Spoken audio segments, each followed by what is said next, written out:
You're listening to All Things Sports with Mike Davis.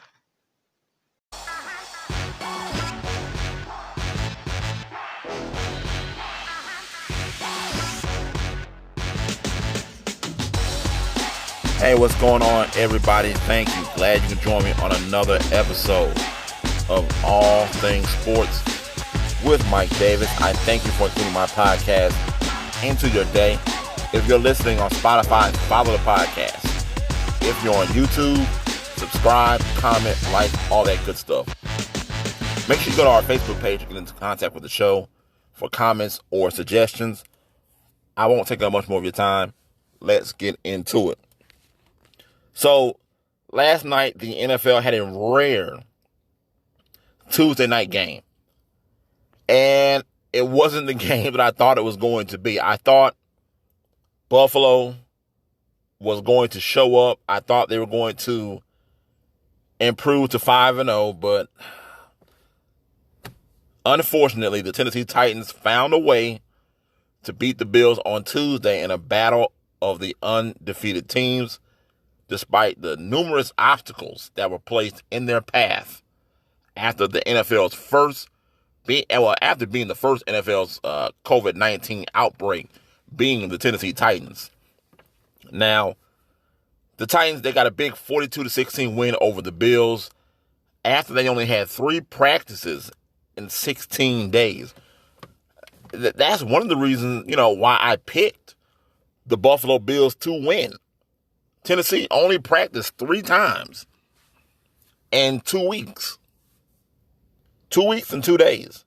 Now, the win for the Titans over the Bills gives them a 4-0 record for only the second time in their franchise history. The other time they were 4-0, I believe they started with, they were 10-0.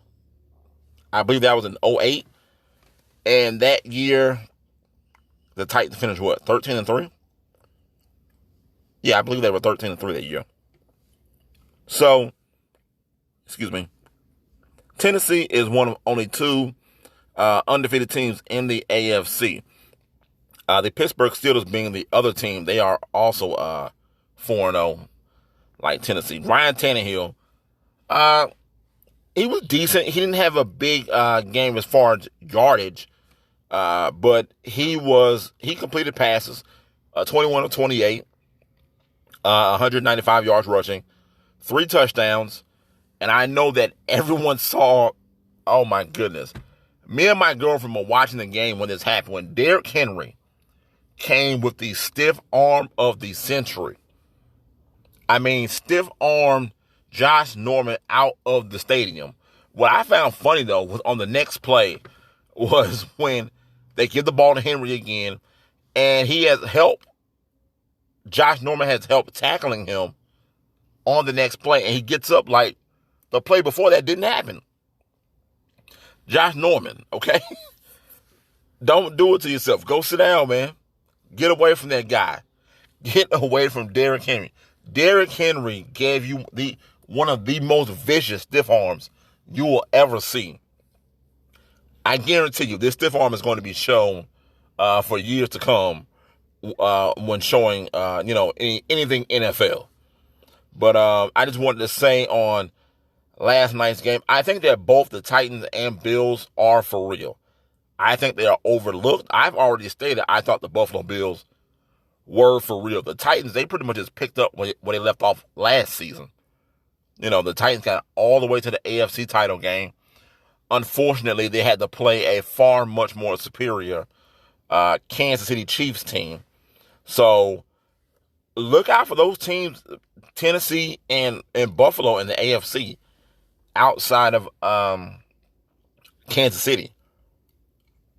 And I want to throw the Raiders in there too. I think the Raiders are a team, to be reckoned with. They upset KC on Sunday, so watch out for those teams. So staying with the NFL and other NFL news, LeVeon Bell was released. Did he do anything in New York? You talk about having a cup of coffee somewhere. Wow. Wow. Just wow. So him being released, the move comes, halfway through a 4-year deal. $52 million was the deal? $52 million, 4 years, the Jets gave him, which was last season, 2019. And that included $27 million in guaranteed money. Now, his numbers, considering today's time for a running back.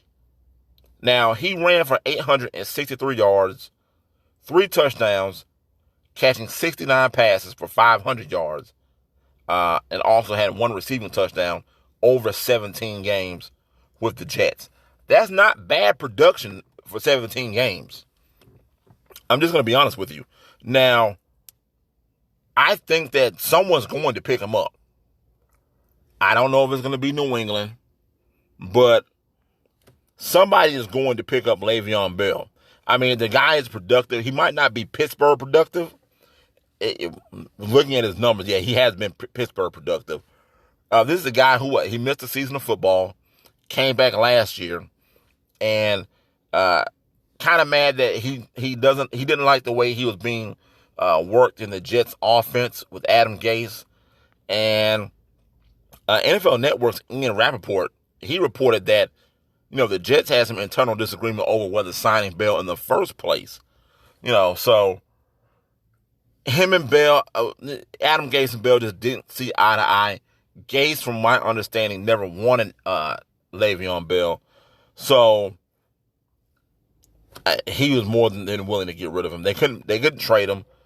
They couldn't find a deal for him. So now he's released. I do believe a team that's contending is going to sign LeVeon Bell. So that leaves the Jets to lean on Frank Gore. Frank Gore is still playing, people. Frank, I believe his son is playing college ball, I believe. I believe his son is playing college ball. Frank Gore is still playing and running in the NFL. Now, he's ran for 204 yards this year, averaging 3 yards a carry. So he is going to be the feature back pretty much in New York for the Jets.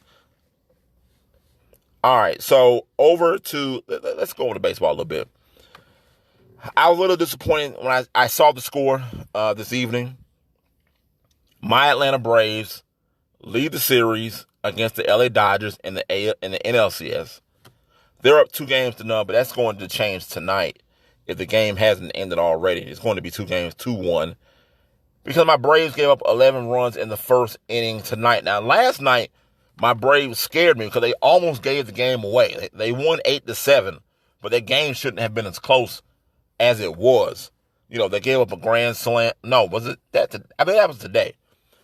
They gave up the grand slam. I'm mixing the games up because that game is going on now, the way they're playing these baseball playoff games.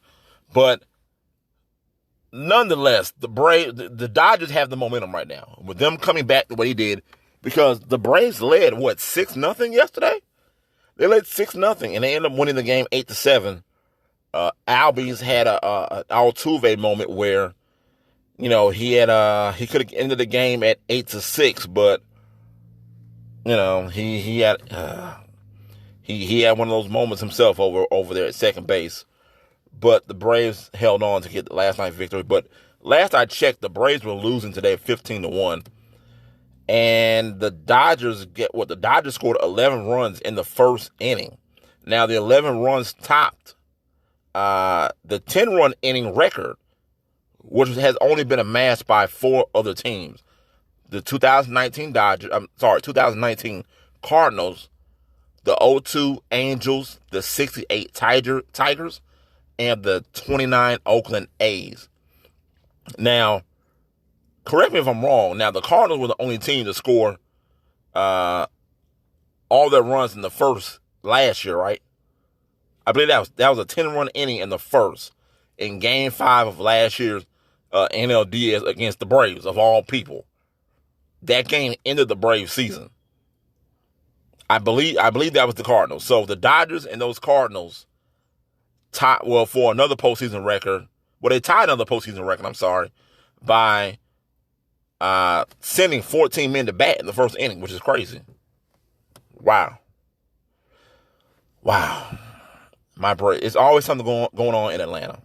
The Atlanta sports teams, always something going on. Not great. All right, and over in the other league of Major League Baseball, the ALCS, the Rays look like they're going to punch their ticket, whether tonight or in another game soon. They are up 3-0 on the Houston Astros. Remember, the world wins whenever the Astros lose. So they're up 3-0. But last I checked, Houston was winning the game 1-0. It was early, so that can change at any moment.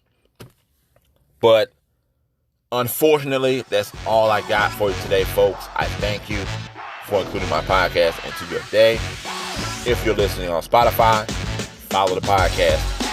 If you're on YouTube, subscribe, comment, like, all that good stuff. Go to the Facebook page to get in contact with the show for comments or suggestions.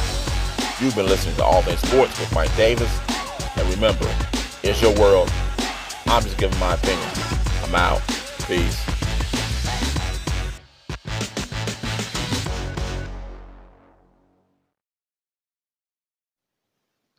You're listening to All Things Sports with Mike Davis.